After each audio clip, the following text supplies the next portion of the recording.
Bueno, muy bien, estamos con Silvia Sarabia aquí en el piso, representante de Libre del Sur, dirigente, para conversar un poco acerca del país que se viene, ¿no? De la marcha de ayer, de cómo encuentra la Argentina hoy y de qué puede llegar a pasar después de las elecciones. Silvia, buen día, ¿qué tal?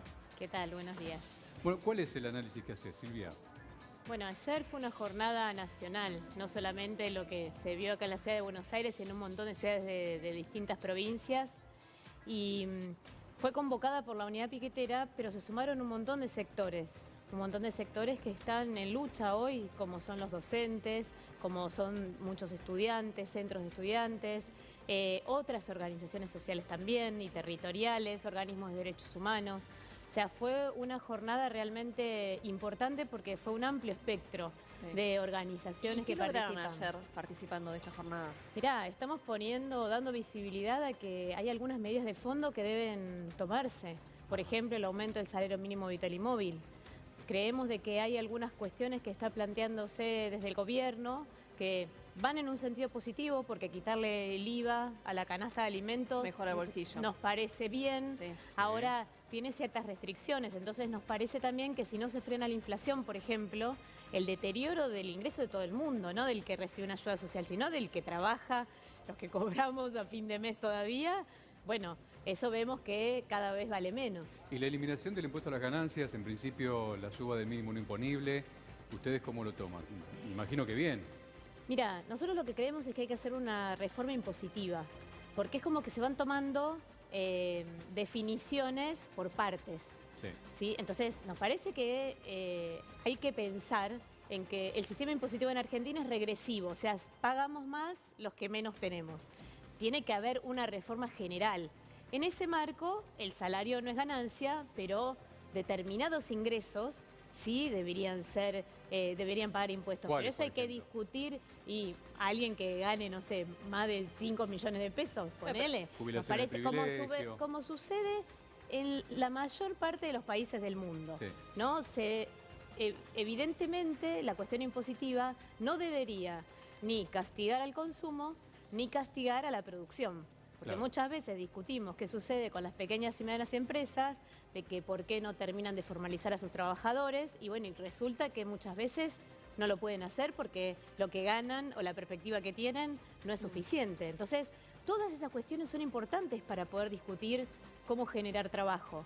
Ahora, también es importante para cuidar el bolsillo de la mayor parte de la población, porque hoy los ingresos promedio son bajos y realmente hay un montón de gente que aún teniendo trabajo registrado gana por debajo de la línea de pobreza. Vamos a sumar a este debate Natalia Motín, que es economista. Queremos saber cuál es su opinión respecto de lo que está pasando, ¿no? La Argentina post-piquete y la Argentina también con todas estas medidas que se están tomando ahora y qué es lo que va a estar pasando más adelante después de las elecciones. Natalia, buen día. Muy buenos días. Muchísimas gracias por la invitación. La realidad es que nos estamos encontrando en una situación bastante crítica. El nivel de vida de un trabajador promedio registrado se ha corrosionado en alrededor de 40 puntos porcentuales en los últimos 6 años. En el último año ya lleva una corrosión acumulada de alrededor de 9 puntos porcentuales. Como bien mencionaron, estas medidas son de partes insuficientes para amortiguar un poco lo que es este impacto de la aceleración fuerte de la inflación, que recordemos que llegó a los 2 dígitos para el mes de agosto. Para el mes de septiembre nosotros estamos estimando una aceleración de alrededor de 3 puntos porcentuales, también por una cuestión de arrastre, y no sabemos qué va a suceder después de las elecciones, porque recordemos que la Argentina está en términos de reservas, un mercado cambiario bastante sensible, una agudización de la crisis de confianza que puede llegar a estimarse una nueva devaluación, quizás inclusive más fuerte de lo que nosotros estábamos observando en el mes de agosto. Sí, sí. Germán, vos querías hacer una consulta. Sí, Natalia, tengo una consulta sobre el tema de impuesto a las ganancias. El gobierno, digamos, hubo una respuesta de todo el arco opositor al gobierno planteando que esto iba a generar más déficit, ¿no? Porque esto, digamos, lo va a tener que financiar el tema del IVA, el impuesto a las ganancias, ambas cosas. Por una parte, el gobierno con emisión. Ahora, en Italia, por ejemplo, Giorgia Meloni tomó una medida que fue cobrarle impuestos 40% a las grandes fortunas, ¿no? El gobierno está planteando, algunos legisladores están planteando la posibilidad de repetir esa estructura acá, ¿no? De tener un impuesto a las grandes fortunas fijos. ¿Qué opinás vos sobre esto? A ver, fundamentalmente esto de, bueno, financiemos el déficit, la realidad es que parte de la caída del gasto público a lo largo de todo este año se va a dar por la licuación de justamente por la inflación de los salarios de los empleados públicos, etcétera. Ahora bien, nosotros vemos qué es lo que pasa en el resto del mundo, cómo es la estructura tributaria. Mayormente los impuestos recaen sobre personas físicas, no sobre personas jurídicas, que son las que crean puestos de trabajo. De hecho, hay exenciones hasta del 0% en aquellas empresas ¿Pero en que estarían a quieren favor o focalizar en el contra de que se tome una desarrollo? medida como esta? Yo estoy en contra de cualquier tipo de impuestos. Ok. Claro. Para mí los impuestos son un robo listo y llano. Ahí quedó claro. ¿Y Eh, Sarabia, tu opinión respecto de esto? No, yo creo que, a ver, por eso insisto, tiene que haber un sistema impositivo progresivo. ¿Sí? Cuando alguien tiene ganancias extraordinarias, por ejemplo, evidentemente ahí está teniendo esas ganancias a costa de que hay un sector de la población que pierde.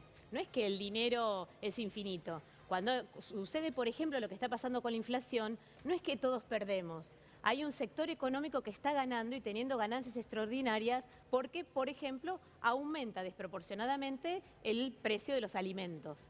Esas situaciones debe haber un mediador y el mediador es el Estado para plantear en qué situación, ustedes lo estaban planteando incluso en un gobierno como el de Meloni, ¿no? Que está planteando a ponerle impuestos a las ganancias extraordinarias. Siempre, en todas las sociedades, lo que se trabaja es que si hay un sector que se enriquece por una situación particular, bueno, evidentemente hay que estar pensando en qué sucede con el resto de la población, que por ejemplo en nuestro país tenemos la gran contradicción que no podemos acceder a comer. Hay, según UNICEF, más de 1 millón de niños y niñas en nuestro país que comen una sola vez al día. Entonces, esas desigualdades o injusticias que se generan, hay que compensarlas. ¿Y qué hay que pasa? ver por dónde empezamos, ¿no? Sí, ¿qué pasará, vamos a suponer, con las grandes empresas que generan grandes ganancias y que algunas vienen de afuera, ¿no? Porque siempre se dice, no, si yo pongo impuestos a las grandes empresas, ¿qué país o qué empresa del ¿Quién va a extranjero venir va a a querer invertir? Claro. venir a invertir en la Argentina y por consecuencia cómo le vamos a dar trabajo a los argentinos? O sea, ¿dónde estaría el equilibrio ahí? ¿Cómo se tendría que resolver eso, no? Bueno, todos los países cobran impuestos a las empresas que vienen a hacer inversiones. Pero el problema es que no todos los países son Argentina, nosotros estamos en el horno. No es cierto que nosotros estemos cobrando, por ejemplo, los impuestos que serían necesarios para quienes hoy usufructan nuestros recursos naturales, como es la energía o como es la minería. Incluso los países de la región, ahora con la discusión del litio, sí que se está dando, algunos dicen, bueno, qué bueno, nosotros los vamos a dejar llevar litio mucho más, con muchos más beneficios. Cuando en realidad los países de la región lo que están planteando, bueno, hay que proteger esto porque es un recurso natural que evidentemente es finito, no es infinito, y que entonces tiene que servir para el desarrollo del país. Ahora, Lamentablemente en Argentina no estamos teniendo esta protección de nuestros recursos naturales y también buscar el beneficio por la explotación de esos recursos. Le estamos regalando de alguna manera ese negocio a empresas que evidentemente se están beneficiando mucho más que en otros países. ¿Considerás que está bien la expropiación de YPF entonces? Nosotros consideramos que no se hizo bien la estatización. En realidad hubo un montón de sectores que plantearon críticas en su momento y nosotros estamos de acuerdo Está bien que la con esas tengamos críticas nosotros, que se pero hicieron. estuvo mal hecho el procedimiento. El procedimiento estuvo mal, es más, primero estuvo mal el procedimiento de privatización, ¿no? Ahí se dejaron sentadas un montón de bases legales que después hicieron mucho más compleja la reestatización. Ahora, en el proceso de reestatización también hubo un montón de, bueno, uno podría decir errores o uno podría decir que se hicieron adrede y que tenemos hoy las consecuencias que tenemos, pero evidentemente, por ejemplo, la gestión de Repsol fue una gestión de vaciamiento de la empresa energética. ¿Pero adrede de quién? ¿Quién adrede hizo? Porque en su momento, desde los sectores del kirchnerismo, beneficiaron a un empresario que tenía mucho vínculo con ellos. Creo que, bueno, es parte de las críticas que nosotros le hacemos a un procedimiento que tuvo que ver, en realidad, con beneficiar amigos, Claro. no beneficiar Silvia, al país. Perdón, Sí. yo quería saber qué pensaba Natalia de esto, ¿no? ¿Cuál es su idea Claro. respecto de que es importante que el Estado tenga una empresa como YPF o pensás que debería cederla a manos extranjeras o a particulares o a privados?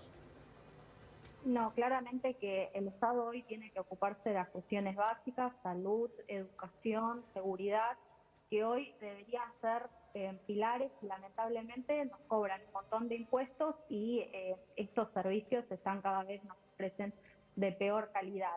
La realidad es que para poder crecer un país necesita de capitales. Si vos el capital no lo ahorraste internamente y el capital lo tenés que ahorrar durante muchísimo tiempo, lo tenés que atraer del resto del mundo. ¿Y cómo los atraes si no tenés reglas de juego claras? De las asegurás a los inversionistas que puedan hacer fruto de lo que sembraron. Desafortunadamente, con prácticas de expropiación no vas a generar ese tipo de sendero y nunca vas a poder desarrollarte y crecer y cada vez vas a tener más pobres, una sociedad cada vez más corroída en la cual lamentablemente la Argentina pasa a ser de la tabla de abajo de los países más empobrecidos. Natalia Motil, economista, te agradecemos muchísimo el contacto. Te mandamos un abrazo. Gracias a ustedes. Gracias. Bueno, está bien, ¿no? Que entonces el Estado tenga por ejemplo, una empresa como YPF. ¿Qué pasa con aerolíneas, por ejemplo, ¿no? Porque dicen que da pérdida, pero es importante que tengamos una línea de bandera también. A nosotros nos parece que hay determinados sectores estratégicos donde el Estado tiene que tener intervención.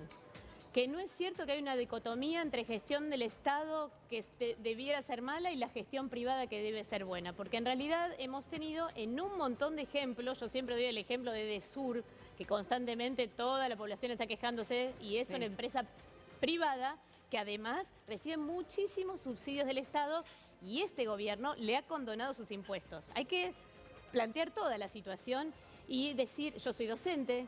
Cuando comencé mi tarea docente hice suplencias en escuelas privadas y trabajaba con 40 pibes en un lugar muy chiquitito porque la escuela lo único que le interesaba era tener muchísima matrícula, no le importaba otra cosa. No es cierto que lo privado per se sea mejor que lo público. No. Lo que nosotros Tiene que decimos gestionar es que en temas estratégicos el Estado debe intervenir para garantizar fundamentalmente en este caso la soberanía energética en YPF. Bien, Silvia, muchas